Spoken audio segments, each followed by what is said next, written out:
Right, so we're just in the process of preparing all the panels for Jack's race car. I'll just show you the damage to the front door here.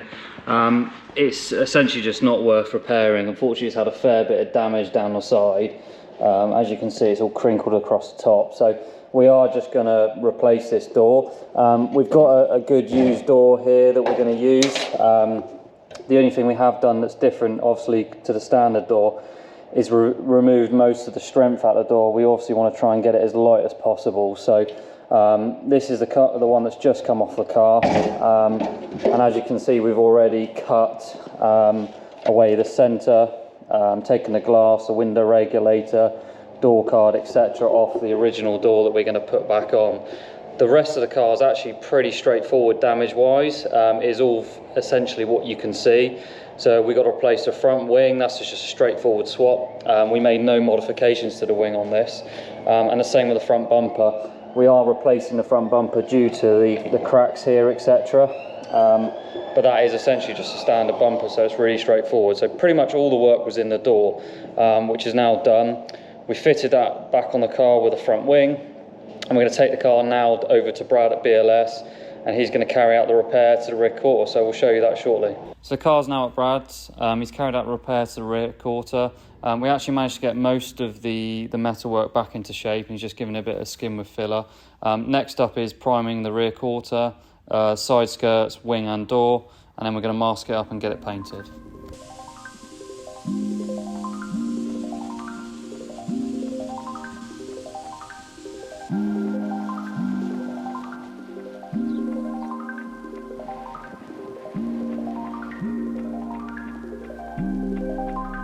So just picked the car up from Brad's at the body shop there, and literally just unloaded it and pulled it in the workshop. So Brad's repaired the rear quarter and got that painted. Just got the wing back from Gary over at Naked Signs. So we don't actually paint the front wings on these. They are wrapped just for ease, to be brutally honest with you.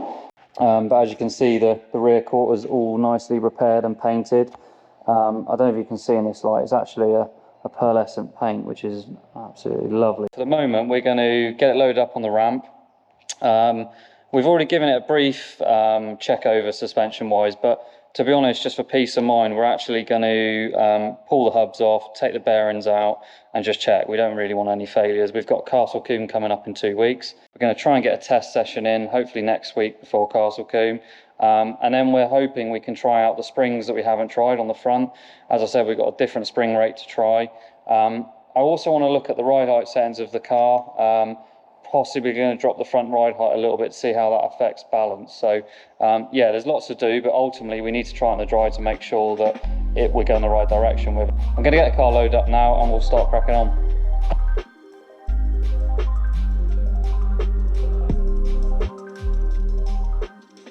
Right, so Brad's just dropped the panels off, so we've now got the door. As you can see, it's painted in black to match, which looks absolutely lovely. This is that used door that we modified to match the original one that we did before it got damaged. And I've also got the front bumper now back and painted. So the plan is to fit the door first. I've got to put the hinges, door latches, door card and the perspex back in. So I'm going to crack on with that now. And they're going to fit the front wing, bumper and headlights. Then it should look like an XK again. Still haven't carried out the rest of the prep for the test session.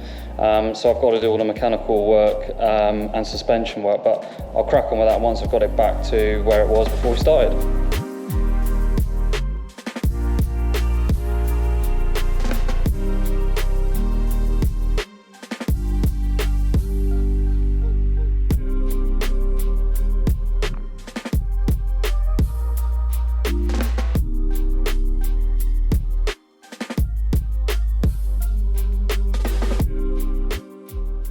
So a bit of an update with the progress on the XK.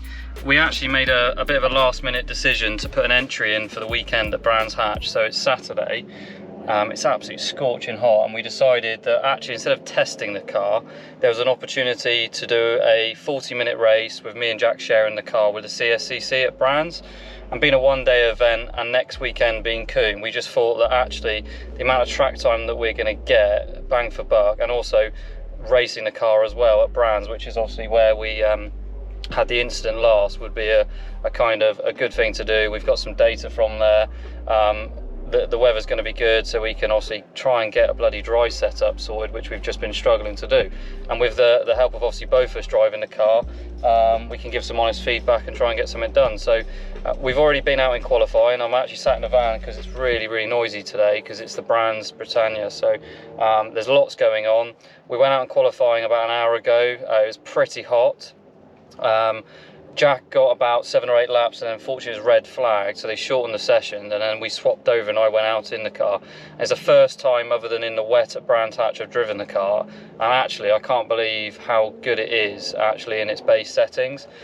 So I was really positive. It's the first time we've used a Nankang tyre as well, and although I think I did a 56.2, which was about half a second quicker than Jack's best time here, I'm confident looking at the logs that there's easily a 55 lap time round here, which I think in its current state is something that's really good.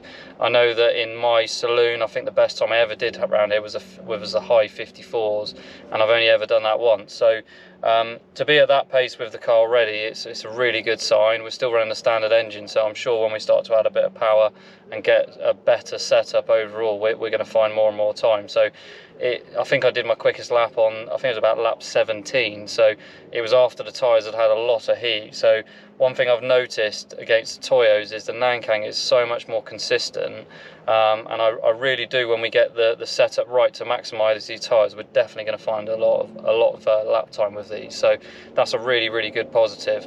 But other than that, the car's the same. We've just repaired it, so the race is until 6 PM, so we qualified first Jag, third in class, which was 12th overall, so Jack's going to go out first, but really looking forward to it, and let's see what we can do. Right, so we've just been called up for race 1. Looks like we're running a little bit ahead of schedule, so it's still pretty hot. So we've made no car changes since qualifying this morning. Obviously I only had about 15 laps in the car myself, which was the first time, so we're pretty happy considering. Jack's doing the first stint, which is rolling start, which I think you're a bit relieved about, aren't you? Yeah. Obviously with the little incidents we had here last couple of weekends ago, so of racing, I'd expect about 16 or 17 laps, and we are underway. So rolling start, we're starting 12th overall, first of the Jags currently, but we've got Holty really closely followed behind us. I think he was only about 1 place behind us on the grid, so about 200 was seconded. So I think the challenge is to try and keep Holty behind us for the first few laps, and then get into a rhythm. And yeah, I think we're going to try and swap over at bang on halfway, unless we get a safety car or something like that.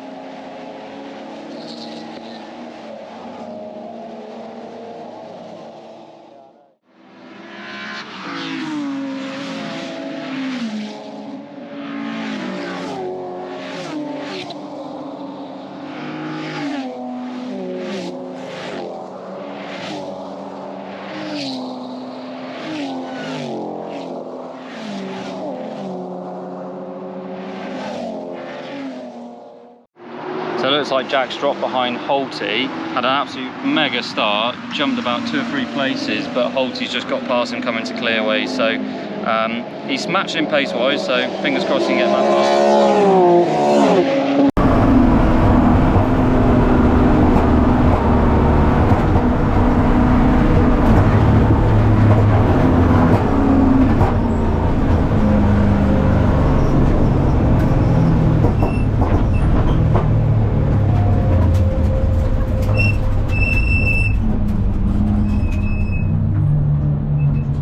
So annoyingly, Jack had to retire after about lap 4. They've just towed the car in, and yeah, just not starting at all. It cut out apparently coming down Paddock Hill, kept cranking and cranking, won't restart. We've just tried to do a couple of bits to get us back out. I can actually show you what's going on. Basically, as you can see on the dash here, we've got the fuel pressure. We've got the lift pumps firing up, but as crank, absolutely no fuel pressure at all. So I've checked the connections. It's a brand new wiring loom. I didn't have any doubts with that anyway. but it is a failure of the high pressure fuel pump, which is an absolute kick in the nuts really. Didn't get a chance to do my stint either, which is what it is, but I was more hoping that we'd have a really rewarding weekend after the long haul repairing the car from Brands, and also give Jack a little bit of confidence after the accident at Brands, especially being back here in the dry. So it is what it is. We've got Brands next weekend, so I'm glad it happened now. Obviously the CTRC is championship round, so we don't want to have any reliability issues in there. It's a bit frustrating the fact it's a brand new fuel pump, so we'll have to have a look at that and see if there's any issues, and I'll probably send it back to manufacturer. But it's one of those things, it's not a failure on our behalf, which is always good. Yeah, we'll get it fixed and get it back out for Castle Combe, which is a home circuit, and hopefully put in a good result. More pressure in that than our fuel pump, eh? Right, so quick little update after Brands Hatch. Got the car in the workshop and I've stripped down the fuel cell itself. We use the nuke system, so we've got the dual pumps, lift pump and high pressure. So I rechecked with a mechanical gauge when I got back and there was still no fuel pressure. Wiring was all good, which also I knew it would. It was a brand new loom, as we said, but it was actually down to some fuel hose that we'd used was, I guess, in the incorrect grade, and it's just basically gone completely soft and just pulled off the fitting, which is a real kick in the nuts, to be honest with you, being something so simple. So I've rebuilt it, put new fuel hose in there, triple checked that I've got the correct specification of rubber. That's gone in, and it's all gone back now, so I'm just going to drop it back in the tank. I've got it all built back up now, so I'll fit it in, put some fuel in there, and then we're going to start getting preparations underway for Castle Combe the weekend.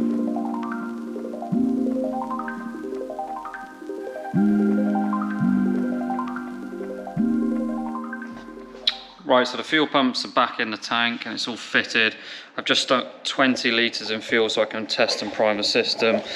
So, fingers crossed, that should be the end of our fuel pump issues. So, right, I'll turn the camera around. So, as you can see here, this is our fuel pressure sensor. So, if I prime the pumps now, bang on 3 bar. So, what an absolute nightmare, all of that just to be down to a fuel pipe, which I actually gutted about, to be honest, but that's racing. It's one of those things I should have really checked that there was the right specification. It was something that was overlooked, but I just think it was an external fuel pipe rather than a it had like a plastic sheathing around the outside. I think it was what was supplied in the kit, but we didn't check, we just fitted what came with the pump, but obviously it wasn't meant to be submerged, so we replaced it with a different hose, and we've now got fuel pressure, so that should be the end of our issue. So we'll crack on now with the rest of the preparation ready for Castle Combe.